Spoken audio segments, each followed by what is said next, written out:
বন্ধুরা, আপনাদের সাথে আজ খুব একটা গুরুত্বপূর্ণ বিষয় আলোচনা করছি। ঠান্ডা ঠান্ডা ভাব এসেছে, ঠান্ডা পড়তে যাচ্ছে, ঠিক আছে, ঠান্ডা চলে আসছে সামনেই। তো খুব কুয়াশা, সব দিকে রাস্তায় ঘাটে, সব জায়গায় রাস্তাঘাটে খুব কুয়াশা পড়ছে, ঠিক আছে। আপনারা যারা রাস্তায় যাতায়াত করেন দেখে শুনে গাড়ি চালাবেন, আস্তে সুস্তে। আর হচ্ছে কী বলা যায়, আপনারা গাড়িতে স্পেশালি সাদা লাইটের চেয়ে হলুদ কালারের লাইট লাগাবেন। কুয়াশার জন্য খুব ভালো, উপকারী লাইট একটা। তো কুয়াশাতে পরিষ্কার দেখা যায়।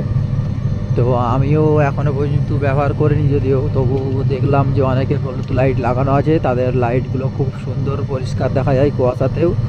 তার জন্য সবাইকে বললাম, যারা যারা ব্যবসার জন্য হোক, যাই হোক, রাস্তায় বেরোতে হয় এই কুয়াশাতে, তার জন্যই বললাম যে এই কুয়াশার জন্য খুব ভালো লাইট হচ্ছে হলুদ লাইট। তো আপনারা গাড়িতে লাগিয়ে ফেলুন এবং ভালোভাবে আসা যাওয়া করুন। সুস্থ থাকুন, ভালো থাকুন সবাই। ধন্যবাদ সবাইকে, শুভরাত্রি।